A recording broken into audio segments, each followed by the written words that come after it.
It's not just like a movie. So, we can't just have them dying left and right. But at the same time, like they were able to captivate that threat. But in terms of like Vecna himself, I really liked it when he was the orderly. Yeah. In his backstory. When he came on screen, I was like, who is this guy? This guy's like crazy creepy. And I love how I couldn't tell Someone's sleepy if today. Yeah. yeah, I couldn't tell if he was Elle's ally or if he was just manipulating her. And I thought that was intentional, that it's supposed to be confusing and you could take it either way, because I was like he's not wrong about Papa, but also like I just don't know enough about him why he would even be here Sure. to trust everything he's saying wholeheartedly. And then when he just goes crazy, He's just murdering everybody. yeah, and then it was like, oh, I got it. Okay, so you were mostly manipulation. I mean, it was all genuine though, because he was thinking, okay, you'll just join my side, right? And we'll just do this path together. And it was a nice, like, Darth Vader sort of arc that was, where it's like, okay, join us. But like Darth Vader did it because it was like the only way to save Luke's life, pretty much. It was just like, well, otherwise I have to kill him. And with this, it was more like, he was like, well, wouldn't she want to be a part of this? Because we're the strongest ones. Yeah. And well, she's also made from him. What? That was what like a DNA sample? I don't. He didn't explain it exactly, but he was like, yeah, I was the first one that actually had these powers, and then Brenner got me after I killed my family, and then he started using me to create more. So those were the experiments that they were doing. So then Elle's mom tried to come and save her, but Elle was the one where it like settled appropriately or whatever, so she was the strongest one. So he thought that she was worth saving. Gotcha. I didn't catch that. Yep. How did I miss that? I don't know. Sorry, it was the first time watching, Right. and I binged it just like it was like injected. Yeah, you didn't have the unfortunate benefit of having to wait for the rest of the season to arrive. Yeah, I guess that's fair. But yeah, he was the one that was like the pure blood, and then I see. The rest were made from him somehow.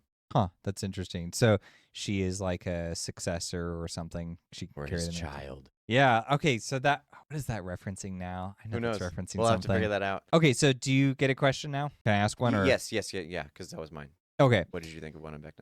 Okay, so assuming we're done talking about Vecna, who was awesome, Right. which character group engaged you the most? Like, who did you like following the most in this season? That's a good. Gosh, that's a hard one, because I will say I was probably least interactive with the Mike gang.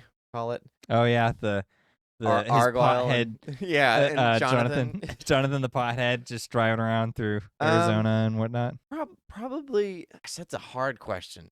I liked all of them, and I liked how they all converged, and they did enough. I think they just kind of undercut Jonathan and Mike so much that it was hard to keep up. I liked what was going on their side of the story. I just thought that there wasn't enough given to them personally. I would agree with that. They 100%. weren't as engaging. Yeah. I really liked what they were doing with Max in this season. So yeah, probably that group. But I also really liked following around Steve, Nancy, and Robin. So probably between them two, but if I had to choose, it would probably be Max and the crew.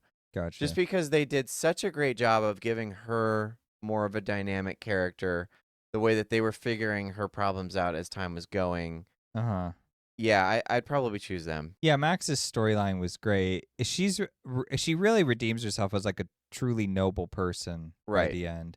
She makes like a tremendous sacrifice, which I thought was really interesting. That, like you said, it added so much depth to her character, and you get to see like the variance of the blame, and then the altered perception of people of you. Like, I like how some of it's real interactions with characters, and then others are things that just Vecna uses against her. But either way, it's like there are narratives that kind of play out in your head when you're in this heightened emotional state. So she's just struggling, coping with the loss of Billy. And, as that's being mixed in with these horror elements, the fact that she was like able to like reach a level of stability to like, no, I have to do this to like help the team and the greater good. Yeah, that made her really cool for sure. Definitely. And that's not to say like Hopper's was good. Joyce and Murray were okay, I guess. Yeah. I mean, it was fun, but that was definitely like the comic relief portion of it until they finally reach Hopper and stuff.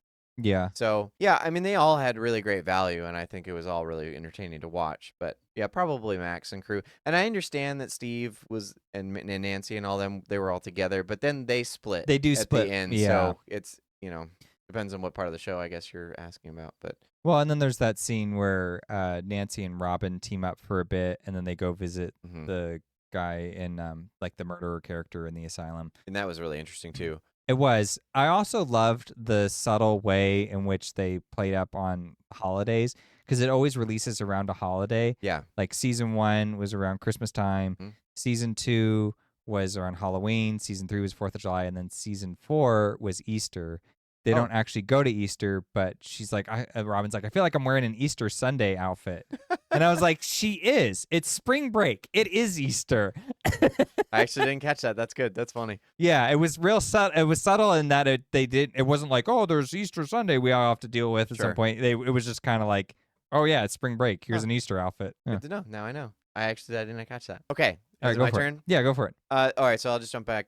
What did you not like anything? Is there something you didn't like in the show? I feel like I did, but now I've since forgotten because they weren't like important enough. I'm on They're a hype train now. Yeah, they were so insubstantial that it got drowned out.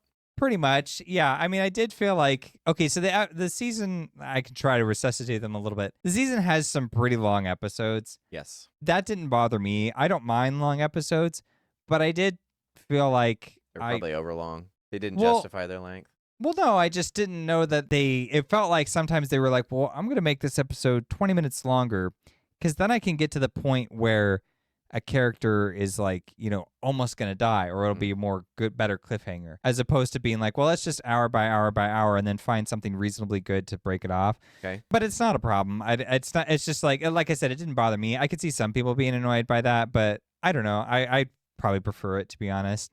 And the finale episode being the 2.5 hours, it's like, yeah, it's the finale episode, so I think you've earned that. That's fine. Honestly, if anything, I think that's like a cool format to follow. You've got to have the right material to justify it, as always. Yeah. But yeah, so I gave it a compliment through my critique.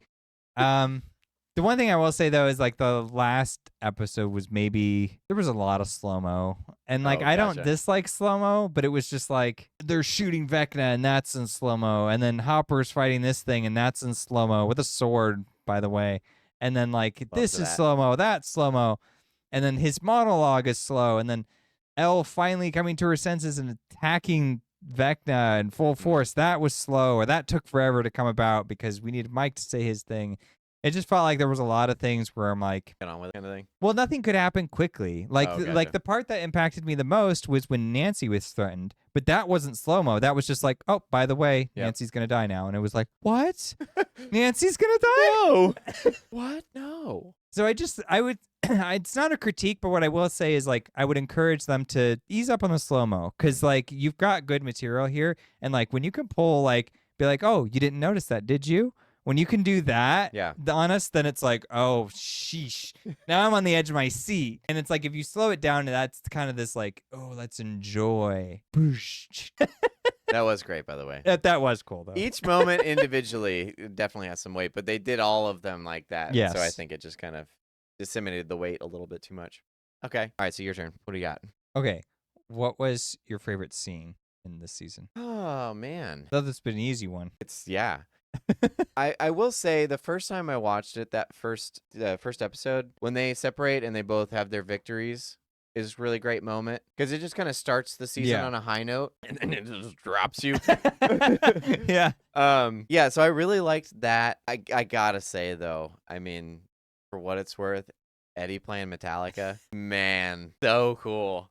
When he jumps up on there and plays Master of Puppets, that was it. So probably that one. That's a great scene. But it's the season's just really self-indulgent with its nerdisms. Like you mentioned Hopper was fighting the Demogorgon. Fights it with a freaking Conan sword. That's so cool. Yeah. Like they gave themselves the room to do that. While he's wearing an American color palette. Right, in jacket. Russia. Yeah, in Russia. And then you've got the kids, and they're all in the Rambo uniforms, and Nancy's just shooting the crap out of Vecna with a shotgun. I love the uniforms. And he's on they fire. Straight up camo. Right. And she's just like stepping forward and taking it to him. That was just, Steve's got a Castlevania axe. I wanted him to throw it and have it do the arc in the air. Yeah. So, but yeah, probably Eddie playing.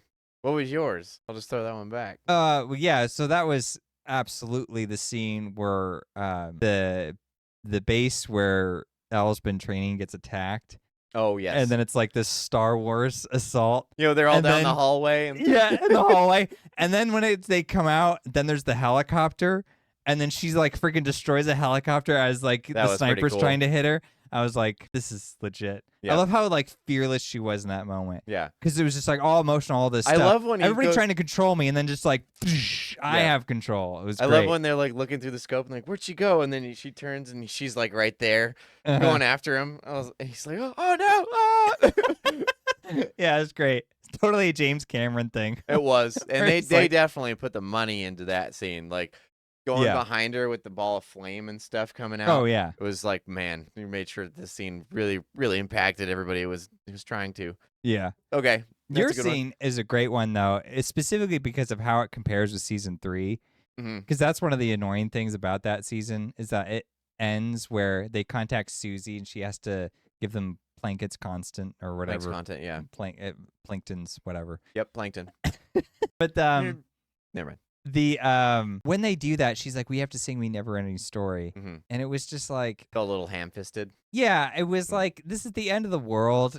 Can we not like do this? And instead she's like, well, you've got to appease me. So it was a scenario where it's like, okay, well now you're making us really dislike this character, unless you're one of the people who just thought that was hilarious and fun. In the case of Stranger Things 4 though, when he's playing the song, it has a purpose. It's like, well, I'm trying to attract the bats to come after us. So like he's gonna do it in an Eddie way. Right. We can't stop that. So I thought that was a so much more natural fit. It was like you've got your nostalgia, but also like, what else would they do? Like, why would they make it just random noise? It's like he's got his guitar, he's gonna play.